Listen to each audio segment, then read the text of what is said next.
Samajwadi party की 3 दिवसीय बैठक लोकसभा चुनाव की तैयारी। नमस्कार, मैं हूं समर्थ श्रीवास्तव और आप देख रहे हैं चुनाव आज तक। समाजवादी पार्टी के राष्ट्रीय अध्यक्ष अखिलेश यादव चुनावी मोड में आ गए हैं। लोकसभा चुनाव के लिए समाजवादी पार्टी अन्य दलों की तरह तैयारी में जुट गई है। हालांकि अभी इंडिया गठबंधन का सीट शेयरिंग का खाका पूरी तरीके से तैयार नहीं है, लेकिन समाजवादी पार्टी ने कई उम्मीदवार मनी मन तलाश लिए हैं और एक तरह से बैक ऑफ माइंड तैयार कर लिया है कि कौन सा जिताऊ कैंडिडेट कहां से खड़ा होगा। लेकिन एक सजेशन लेने के लिए, एक और सलाह लेने के लिए अखिलेश यादव तमाम नेताओं से आजकल मुलाकात कर रहे हैं। ये 3 दिवसीय बैठकें कल से शुरू हुई हैं। कल पहली बैठक सपा कार्यालय में हुई है, जिसमें जो जिला अध्यक्ष पार्टी के हैं उनको बुलाया गया था। आज बैठक हुई है समाजवादी पार्टी के विधायकों की और पूर्व विधायकों की, और इस चुनाव में लड़े यूपी विधानसभा के चुनाव में जो लड़े प्रत्याशी हैं उन सभी नेताओं को बुलाया गया और उनसे विचार विमर्श किया गया है। कल एक और बैठक है जहां पर लोकसभा क्षेत्र प्रभारियों को बुलाया जाएगा। माफ कीजिएगा, परसों बैठक है, तो 3 दिन की ये बैठक है। अब अगर आप कल की और आज की बैठक का मतलब समझेंगे, क्या मायने हैं, क्या कुछ निकल कर आया है, तो इस बैठक के शुरू होने से पहले एक बात साफ कर दी गई थी कि लिखित सुझाव दिए जाने हैं। यानी कि लिखित तौर पर कार्यकर्ता हो, नेता हो, अध्यक्ष हो, विधायक हो, वो लिखित सुझाव अखिलेश को देंगे। कई बार ऐसा होता है, शायद भीड़ में नेता अखिलेश से, अपने अध्यक्ष से वो बातें खुलकर नहीं कह पाते हैं। इस वजह से समाजवादी पार्टी एक नई चीज लेकर आई कि आप लिखित सुझाव दीजिए। केवल लिखित सुझाव की बात नहीं थी, लिखित सुझावों के साथ साथ अपने अपने क्षेत्र के कौन से वो लोकसभा चुनाव को लेकर जिताऊ कैंडिडेट हो सकते हैं, उम्मीदवार हो सकते हैं, उनकी जानकारी भी समाजवादी पार्टी के अध्यक्ष ने मांगी है। अब हुआ क्या है कि कल अध्यक्षों ने एक पर्ची में, कहें या कागज में, एक लिफाफा में बंद करके अखिलेश को दिया है, जिसमें उन्होंने लोकसभा के जिताऊ कैंडिडेट का भी नाम दिया है और पार्टी को लेकर सुझाव भी दिए हैं। वही काम आज विधायकों ने किया है या विधानसभा का चुनाव लड़े प्रत्याशियों ने भी किया है। तो ये एक तरह से कह सकते हैं कि सुझाव की प्रक्रिया चल रही है, जिसमें अखिलेश लोकसभा चुनाव के अंतर्गत जो कैंडिडेट्स को आने वाले वक्त में उतारेंगे, जो मकर संक्रांति के दौरान अखिलेश अनाउंसमेंट कर सकते हैं, जैसा कि वो बार बार कह रहे हैं, उसको लेकर एक सुझाव मांगा जा रहा है। 3 डे ड्रिल है, यानी कि 3 दिन की बैठक है और कोई बड़ा नेता पार्टी का ना छूट पाए।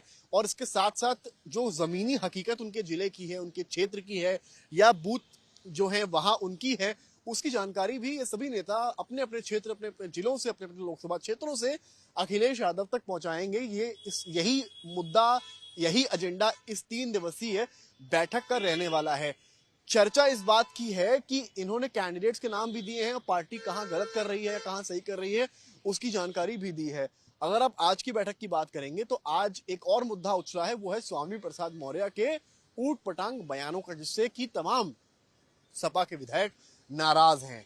कई ब्राह्मण चेहरे पार्टी में हैं जो इस बात को लेकर नाराज हैं और कई विधायकों ने आज की बैठक में ये आवाज उठाई है और अखिलेश यादव से निवेदन किया है कि इस पर कुछ ना कुछ आप करिए, क्योंकि स्वामी प्रसाद के ट्वीट्स और बयान जो कि कहीं ना कहीं हिंदू धर्म के खिलाफ बोले जा रहे हैं, उससे पार्टी का ही नुकसान है।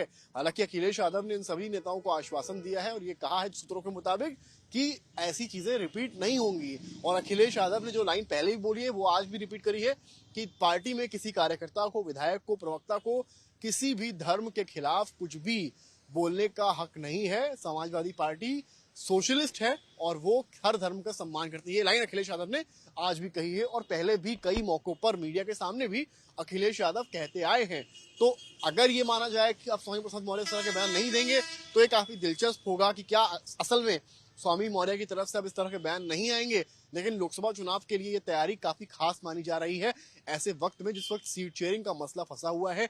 मोटे तौर पर जो सूत्रों के मुताबिक जानकारी है, समाजवादी पार्टी लगभग 60 से 65 सीटों पर चुनाव लड़ने का मन बना रही है। लेकिन ऐसे में अगर आप देखेंगे तो 15 सीटें से 20 सीटें कांग्रेस लेना चाहती है और आरएलडी भी 5 से 60 सीटें मांग रही है। तो ये जो गणित है, ये जरूर जब इंडिया गठबंधन की अगली बैठक होगी, जिसको लेकर अखिलेश काफी सकारात्मक दिख रहे हैं, उसमें काफी चीजें सामने आएंगी। लेकिन जो लगातार यूपी कांग्रेस के तमाम नेताओं के बयान बसपा को लेकर आ रहे हैं कि हाँ, बसपा की जो सुप्रीमो है मायावती, वो शामिल हो जाए इंडिया गठबंधन में, उन चीजों को लेकर अखिलेश से जब इन बैठकों में सवाल मीडिया के द्वारा हुआ है तो अखिलेश केवल यही कह रहे हैं कि ये वही लोग हैं जो इंडिया गठबंधन की बैठक में शामिल ही नहीं थे और अब इस तरह के बयान दे रहे हैं। उनको पता ही नहीं है कि आखिर गठबंधन में हो क्या रहा है। तो वहीं दूसरी तरफ मायावती अखिलेश पर तंज कस रही हैं कि अखिलेश को दिक्कत माया बसपा से है। वो जहां भी जिस भी गठबंधन करने जिससे भी जाते हैं पहली शर्त यही रख देते हैं कि बसपा से आप गठबंधन ना करें। तो वहीं अखिलेश का पलटवार ये है कि मायावती को साथ ले तो लें, लेकिन 24 के बाद उनकी जिम्मेदारी कौन लेगा, यानी कि वो रहेंगी या नहीं रहेंगी,